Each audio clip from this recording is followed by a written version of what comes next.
Sir சொல்லுங்க, நீங்க எப்படி ஃபீல் பண்ணுறீங்க அதான் சொல்லுங்க. எனக்கு வந்து ரீசெண்டாக ஒருத்தரோட ஸ்டோரி ஒன்று கேட்டேன். ஸோ அது வந்து என்னென்னா ரொம்ப எமோஷ்னலாக இருந்துச்சு. தன்னுடைய காதலியை வந்து பார்த்துக்கிறார். எந்த அளவுக்கு பார்த்துக்கிறாருன்னா அவரே ஹி ஹெல்ப் டு சர்வைவ், ஒரு வேலை பிடிச்சி கொடுக்குறதுலேருந்து எல்லாமே அவரே பண்ணுறாரு.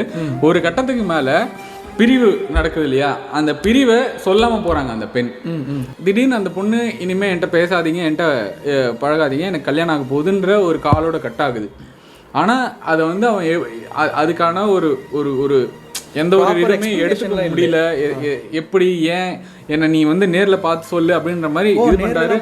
நேரில் ஒரு ஃபோன் கால் பண்ணி முடிஞ்சு அப்படின்றாங்க. ஸோ இது எங்கே அப்படியே கட் ஆகுதுன்னா, இவர் ட்ரை பண்ணுறாரு, அந்த பொண்ணை பார்க்கணுன்னு விட மாட்டுறாங்க, இது பண்ணுறாங்க. அந்த பொண்ணோட கல்யாண நாள் வருது, எப்படியா கல்யாணத்தில் பார்த்துடலாம்னு சொல்லிட்டு இவரும் இறங்கிறாரு. அவர் அங்கே தான் இருக்காருன்னு தெரியுது, ஆனால் அந்த பொண்ணு அவங்கள பார்க்கவே இல்லை. அவர் அப்படியே அங்கேயே இருக்காரு. அந்த பொண்ணு பார்த்தா ஒரு விஷயம் சொல்லிட்டா கண்டிப்பாக நான் என் கூட வந்துடும் அப்படின்ற மாதிரி. அந்த பொண்ணு திரும்பி கூட பார்க்கல, கண்ணு முன்னாடியே கல்யாணம் நடக்குது. அப்படியே உருகி அழறாரு. அந்த இடத்துல கண்ணு தண்ணி பொலன்னு விழுது. அவங்க சொந்தக்காரங்க இவங்க எல்லாம் சந்தோஷமாக இது அப்படி இப்படின்னு செலிப்ரேட் பண்ணிகிட்டு இருக்காங்க. அவங்க ஃப்ரெண்ட்ஸ்லாம் வந்து கூப்பிட்டு போகிறாங்க, ஏதாவது அடி வாங்குறதுக்குள்ளே கூப்பிட்டு போவாங்க அப்படின்ற மாதிரி அவங்க பசங்களாம் கூப்பிட்டு போகிறாங்க. அப்படியே அழுது உடையிறாரு. ஒரு விஷயத்தில் நம்ம கமிட்மெண்ட் கொடுத்துட்டு, இப்போ நானுமே over the period of time இதெல்லாம் கற்றுக்கிறது தான். 22 வயசு மித்துனுக்கு இந்த மெச்சூரிட்டிலாம் கிடையாது, உங்களுக்கு நம்மளுக்கு இருந்திருக்காது. ஆனால் இப்போ இருக்குல்ல ஒரு சுச்சுவேஷன் வந்துருச்சுன்னா நேரில் போங்க, பேசுங்க, அழுங்க, ஆனால் மேக் திங்ஸ் கிளியர்.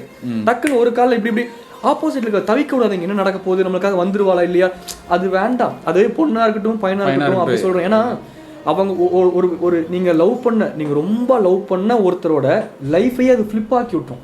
அந்த ஒரு காதல் அவ்வளோ பண்ண முடியும். பசங்களுக்குன்னு சொல்ல, இது பொண்ணுங்களுக்கும் நடக்கும்.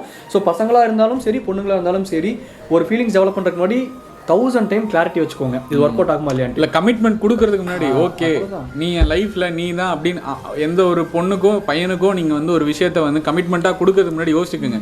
ஓகே அப்படி இல்லைன்னா அந்த கமிட்மெண்ட்டே கொடுக்காதீங்க. ஸோ அதான் லவ் ஃபெயிலியர்லேருந்து வெளியே வரணும்னா நம்மளை வந்து 2 விஷயம் காப்பாற்றும். ஒன்று நம்மளை சுற்றி இருக்கிற ஃப்ரெண்ட்ஸு, அவங்க சேவ் பண்ணுவாங்க. 2வது இந்த மாதிரி பாடல்கள். அதுக்கப்புறம் லைஃப் மாறுனுச்சு, இட் ஹேப்பன் எவ்ரிதிங் அப்படின்னு எல்லாமே மொமெண்ட்ஸ் தான், டைம்ஸ் தான், டைம் ஹீல்ஸ் எவ்ரிதிங் அப்படின்னு எங்கள் அப்பா அடிக்கடி சொல்லுவார். அந்த மாதிரி தான். சரி அதை விட்டுருவோம். ஆனால் ஓவராலாக ஒரு பாடலாக எனக்கு ரொம்ப நாள் கழிச்சு இந்த மாதிரி ஒரு கான்டென்ட் பேசுறது எனக்கு ரொம்ப ஹாப்பியாக இருக்குது. உனக்கு எப்போ அந்த லைஃப் பிடிக்குதோ அப்போ அந்த லைஃப்பை ஸ்டார்ட் பண்ணு.